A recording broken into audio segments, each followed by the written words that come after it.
Herkese merhaba arkadaşlar. Bugün yine TDZ Pro'dayız. Yeni bir güncelleme geldi. Oyuna hızlı hızlı böyle güncellemeler geliyor. Bu şekilde hızlı güncelleme gelmesi bir yandan güzel. Oyun daha yeni sayılabilecek bir oyun olduğu için en azından böyle yeniliklerle sürekli e, bir şeyler ekleniyor. Hatalar varsa onlar düzeltiliyor. Oyuna yeni yeni özellikler ekleniyor.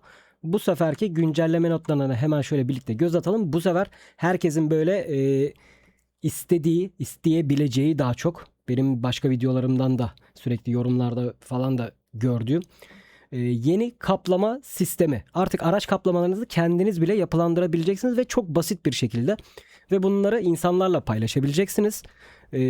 Ya da insanların yaptığı şeyleri direkt linkini kopyalayıp oyun içerisine yapıştırıp insanların yaptığı, kullanıcıların yaptığı kaplamaları bu şekilde hemen yapıştırıp tık diye kullanabileceksiniz. Bunu da nasıl yapacağız? Hemen şöyle göstereyim sizlere. tdzproskin.com video açıklamasına ben koyarım bunun linkini. Yorumlara da hatta sabitlerim. Bu siteye girdiğiniz zaman bakın. Hatta kendi kullanıcı adınızla vesaire de giriş yapabilirsiniz. Katılabilirsiniz, üye olabilirsiniz yani siteye. Siteye direkt girdiğiniz zaman karşınıza bu şekilde aracını seç, skinini boya, oyunla URL ile getir diye zaten belirtiyorlar. 25 tane araç var. 172 tane topluluk kaplaması yapılmış. 78 tane de modder var şu anda. Kamyonlarda şöyle görebiliyorsunuz. Minibüs diye ayırmışlar. Minivan diye ayırmışlar. Otobüsleri ayırmışlar ve otomobilleri ayırmışlar. SUV'ları da ayrı olarak ayırmışlar tabii ki. Her birine böyle kaplama vesaire yapabiliyorsunuz. Araçları gör diyorsunuz buradan.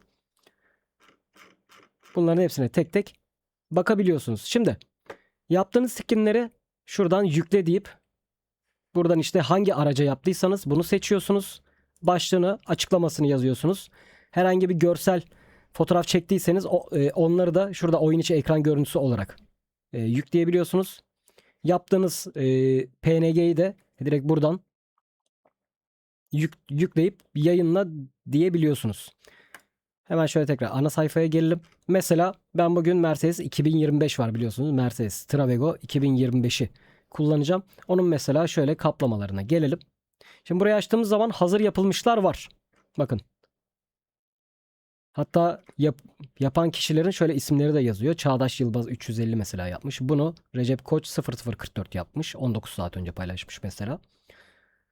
Ondan sonra Ömer diye birisi mesela kontur yapmış. Yiğit diye birisi Kars Kalesi'ni yapmış. Buradan bütün kaplamaları böyle görebiliyorsunuz.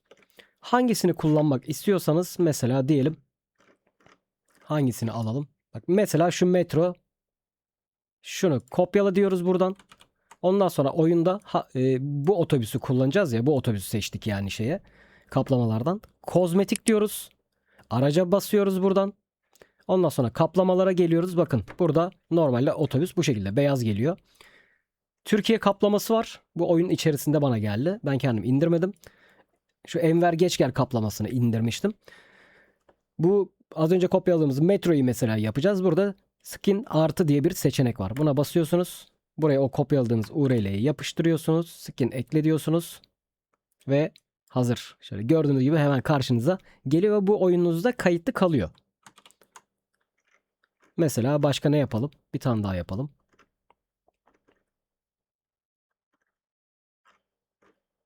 Ne yapalım, ne yapalım? Şöyle bakalım bir.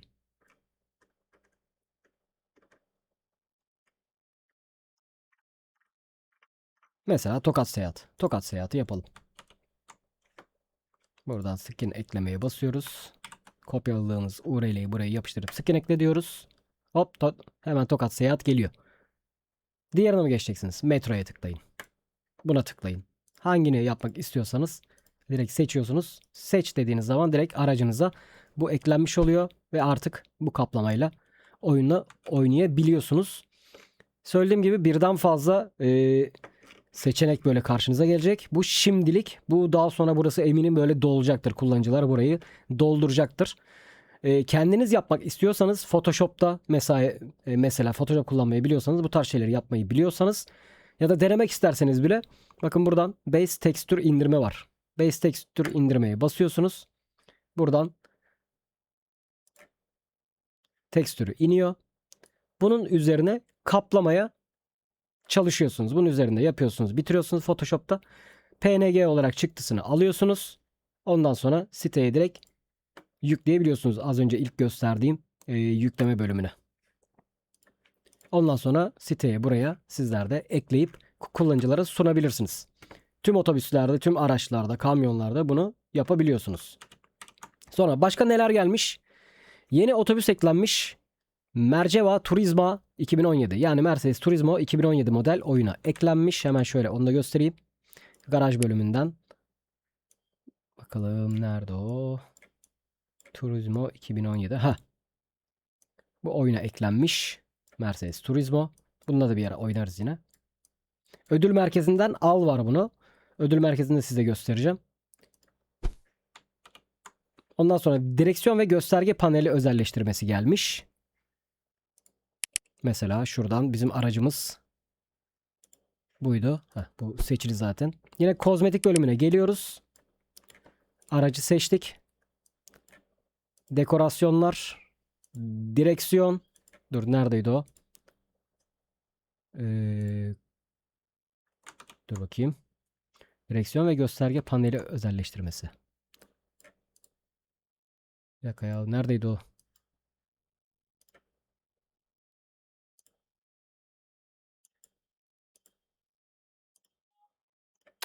Dur.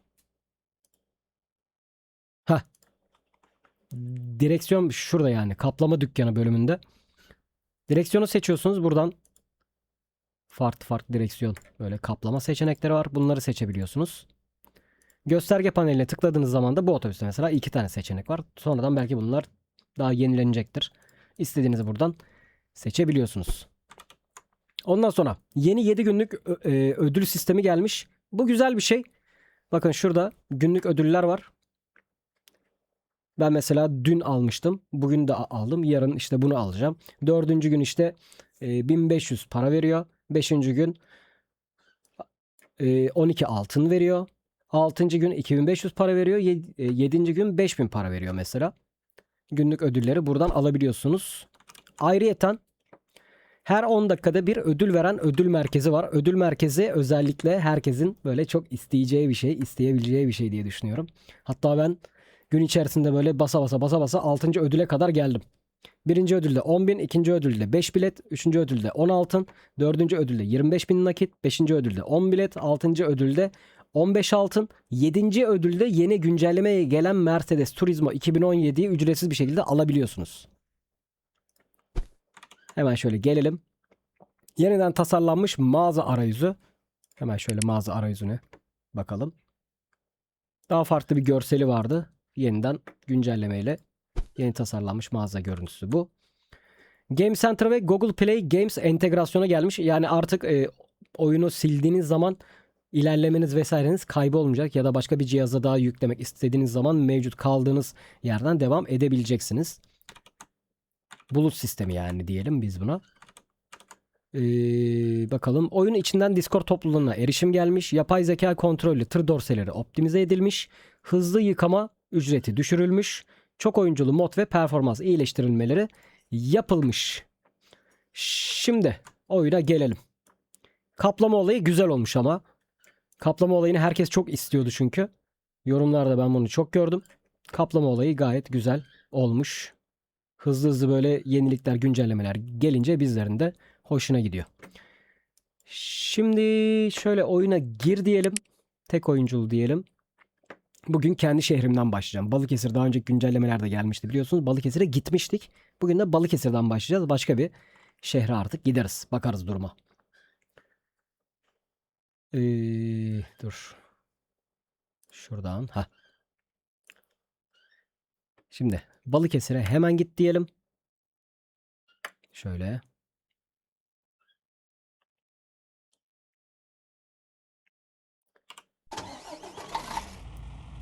Evet, Mercedes-Benz Travego 2025. Bu da güncellemeyle gelmişti. Geçenki güncellemelerden birisinde gelmişti. Ama paramız olmadığı için alamamıştık. Artık aldık. Artık birazcık paramız var. Aldık yani. Otobüsümüz bu. Şöyle araç içerisine geçelim.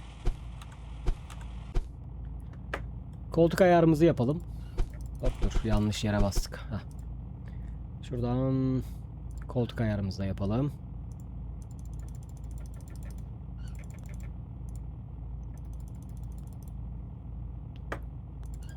Biraz da geri şöyle aldık mı? Çok fazla alamıyormuşuz zaten. Tamamdır.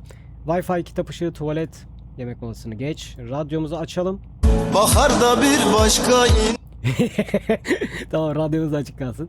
Klimamızı açalım. Koltuk ayarı. Tamam. Televizyonumuzu açalım. USB şarjı açalım.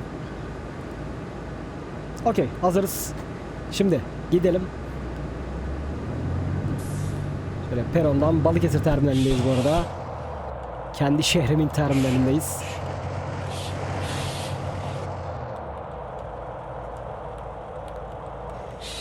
Hemen şuradan. Nereye gidelim? İstanbul otogar var. İzmir var. Kocaeli var. Dudullu var. Bursa var. İzmir otogar. Bence okey. Hem parası da güzel. İzmir otogara sefere çık diyelim. Şöyle. Hemen başla demeye gerek yok. 10 saniye zaten. Boşta 1500 vermeyelim. Paramız zaten biraz var artık ama yine de kısıtlı yani. Araçlar birazcık pahalı. Tamamdır. Hazırız. Hemen şuradan.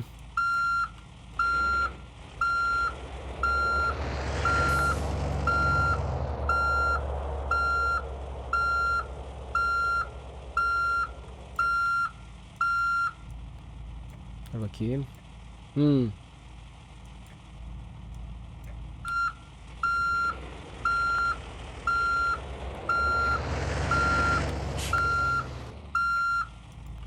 Huzur istiyorum. Radyoyu kapatın. Yok artık. Kapatınca da sonra onun lafını yapacaksınız. O yüzden kapatmıyoruz.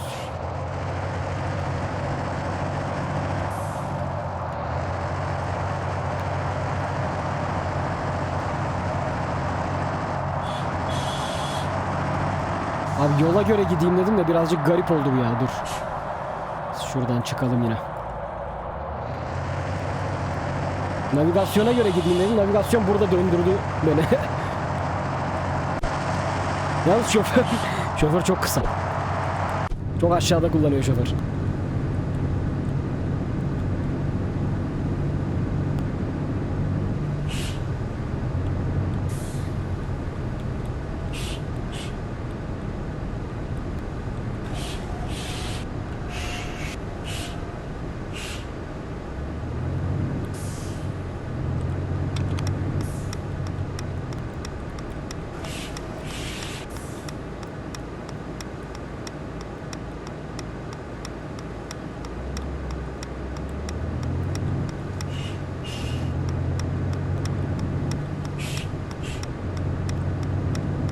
Haydi bakalım. Yola devam.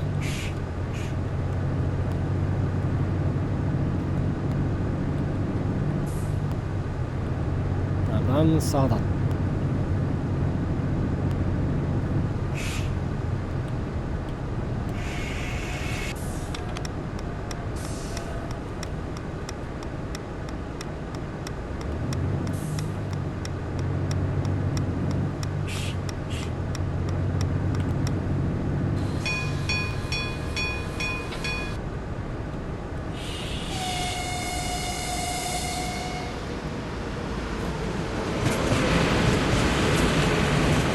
Ey maşallah.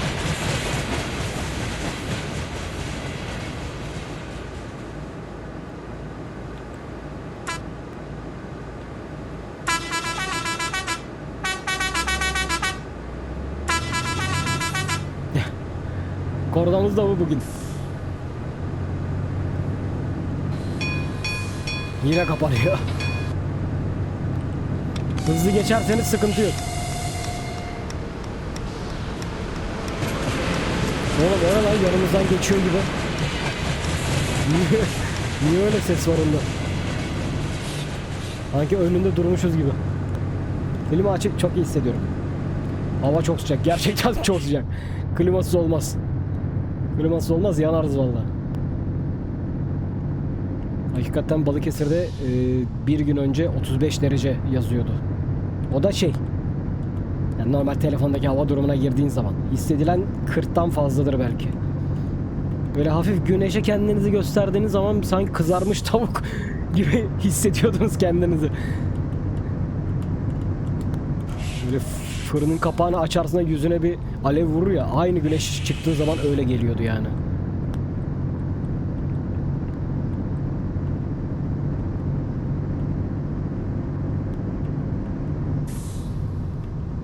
Biz şuradan çıkıyormuşuz.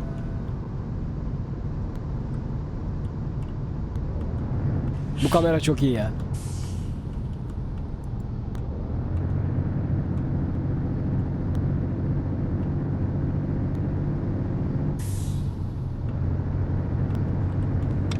Evet. Lan.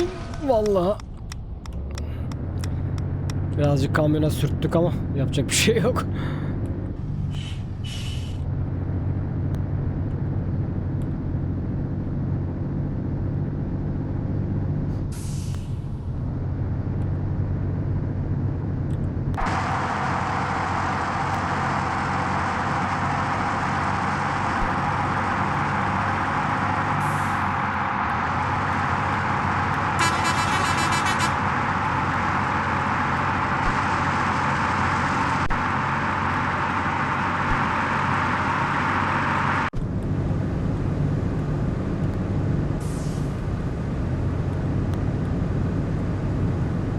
Soğuk mu o?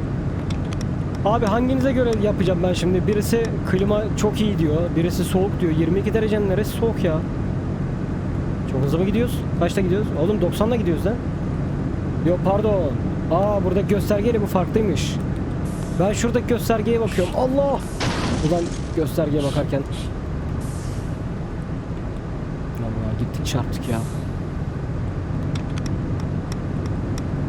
Ben şuraya bakıyorum. Burada 80 gösteriyor. Burada 100 gösteriyor. Ha, artı 20 fark var arada. Bu bir... Oğlum. Vay. Oğlum sıkıştım yandaki. Yandaki beni bırakmadı. Bak, yandaki beni bırakmadı ve sonucumuz bu. Oğlum bir sal lan. Sal beni. Ha? Hele şükür. Hiçbir şey olmamış gibi gidiyor bir de.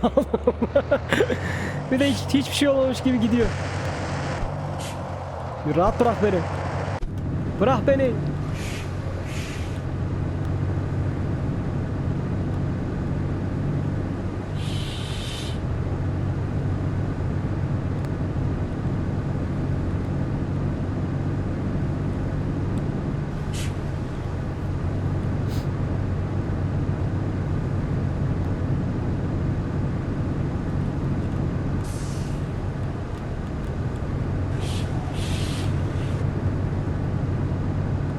Dönüşler bayağı keskin oluyor.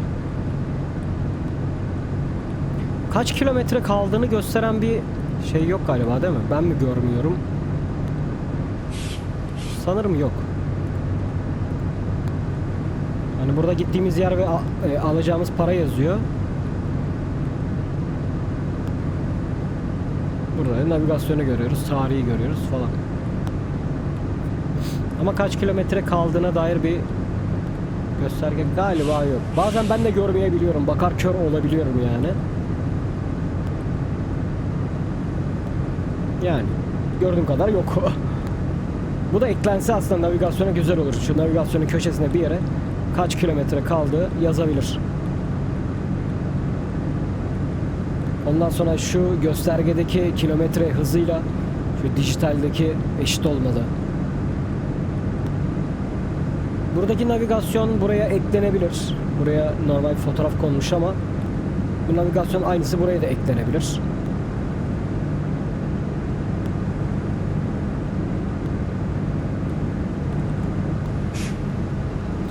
Koltuk çok fazla geriye çekilmiyor. Biraz daha geriye çekilebilir hale getirilebilir.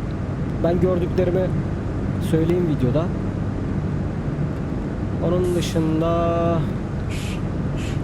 aklıma gözüme takılan şeyler olursa yine bahsederim ama sizler de bu arada yorumlara yazabilirsiniz arkadaşlar. Sonraki videolarımızda gördüğüm kadarıyla, yorumlardan gördüğüm kadarıyla ben de dile getirmeye çalışırım bazı şeyleri. Biraz dokundurduk da iyi. Oğlum ilerle artık la. Duralım mı? Kavga mı edeceğiz? Sen hayırdır?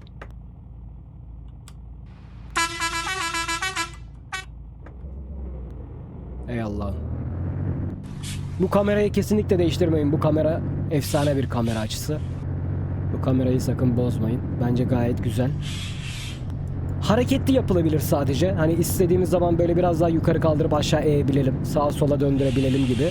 Hareketli olabilir. İç kamera gibi, normal iç kamera gibi.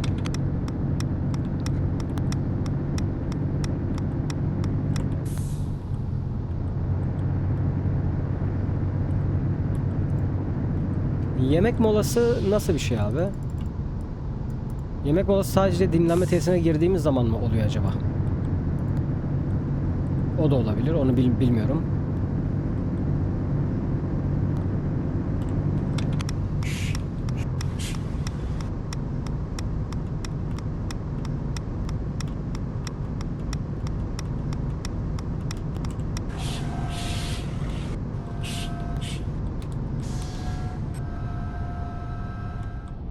Çok keskinmiş.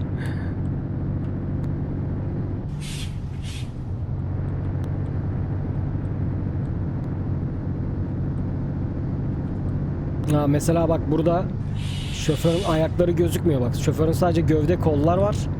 Ama ayaklar yok bak. Burası bomboş duruyor. Sanki kimse oturmuyormuş gibi. Bu düzeltilebilir. Şuradan aradan kaçayım. Allah! Oğlum en sağ şeritten en sol şeride nasıl geçiyorsun o şekilde? Allah'ını seviyorsan ya. Böyle bir geçiş modeli var mı ya?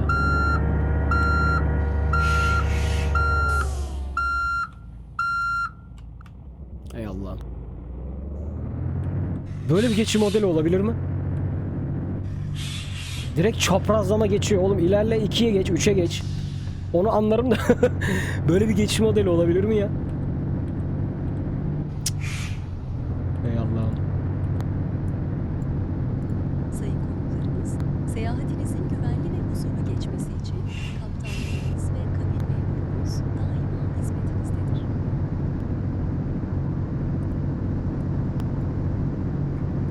Sayın konuklarımız, bütün koltuklarda emniyet kemeri bulunmaktadır. Güvenliğiniz için emniyet kemerinizi takınız.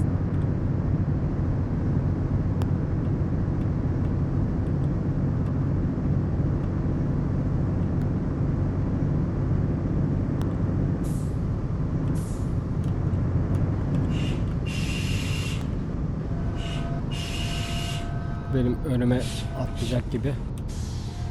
Sadece benim önüme atlasa iyi. Oba! Karıştırdı ortalığı.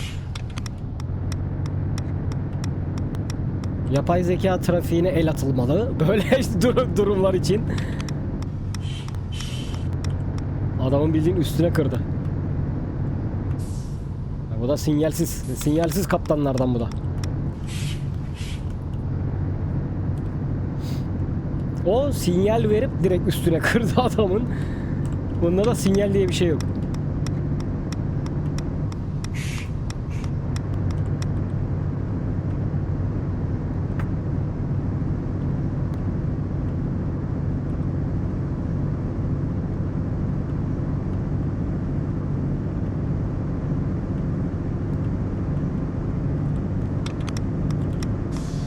Önümde tır olacak. Evet. Toplayamadım. Yine şuradan devam edelim. Oğlum hem yavaş gidiyorsun hem en sol şerittesin. Nasıl olacak bu iş? Sanki tırsın ya. Senin 3 şeritli yolda en solda ne işin var ya? Sen oraya sollamaya bile çıkamazsın ya.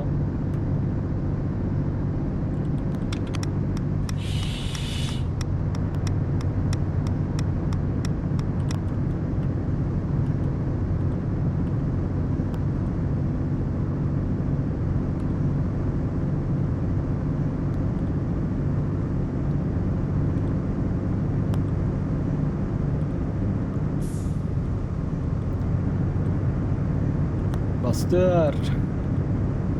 Güzel kaçıyor otobüs. Yalnız yakıtımız %39, %38.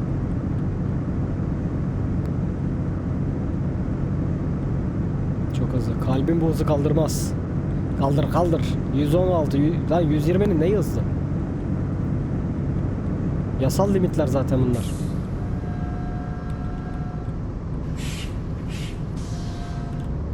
Oğlum. Bizi de yamulttu arkadaki ya.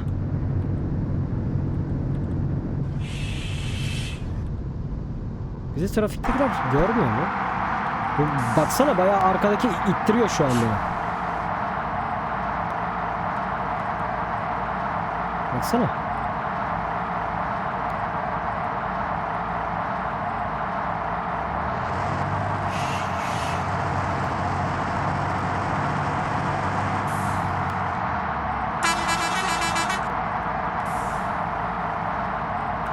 Mesela selektör ve kornayla öndekiler sağ şerit müsaitse şerit değiştirebilirler.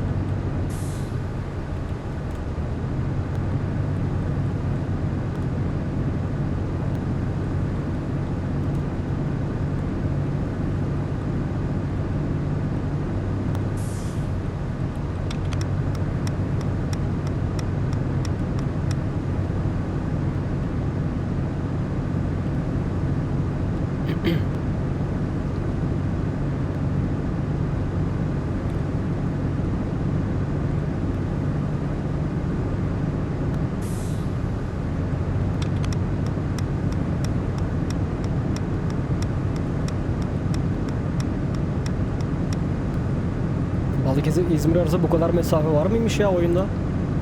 Ben daha kısa olur diyordum.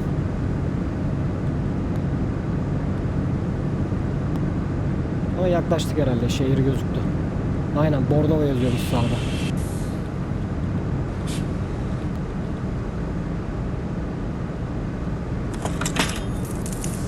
Anam oğlum radar varmış. Yedik cezayı. Cık.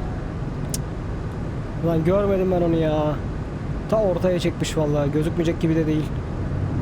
Yedik radardan cezayı vallahi.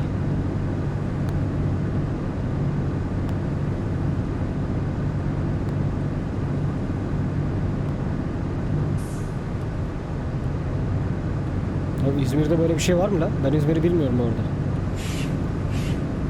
İzmir'de var mı öyle bir şey?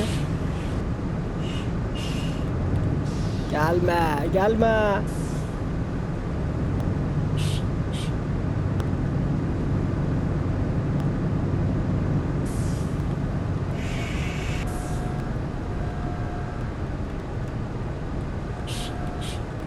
İzotaş'a geldik.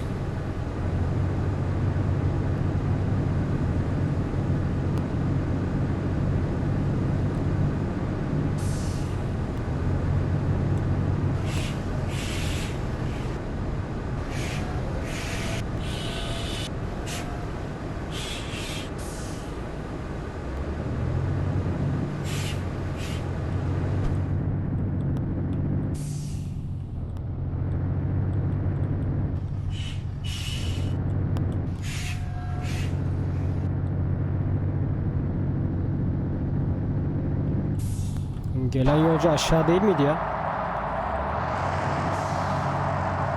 Burası değil mi? Böyle olması lazım.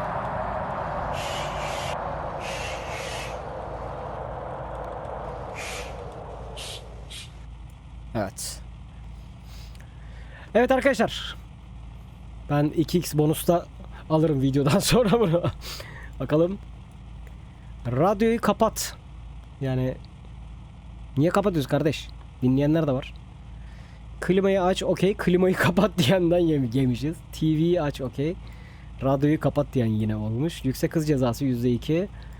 Toplam %32. Güzel. Artı 532 yolcu memnuniyetinden para kazanmışız. Evet arkadaşlar, oyunu güncellemediyseniz sizler de güncelleyebilirsiniz. Gösterdiğim gibi tdzproskin.com video açıklamasına ve yorumlara da ben sabitleyeceğim bu linki. Oradan da bu sayfada gördüğünüz şekilde istediğiniz araca kaplama yapabilirsiniz. Yapılmış araç kaplamaları indirebilirsiniz araçlarınızdan. Mesela 403 aldınız, girdiniz, burada 4 tane kaplaması var. Bu 4 tane kaplamadan birisini URL'sini kopyalayıp oyun içerisinde yapıştırıp sizler de kullanabilirsiniz. Bilginiz olsun. Evet, izlediğiniz için teşekkür ederim. Beğenseniz beğen butonuna basmayı unutmayın. Bir sonraki videomuzda görüşmek üzere. Kendinize iyi bakın ve hoşçakalın.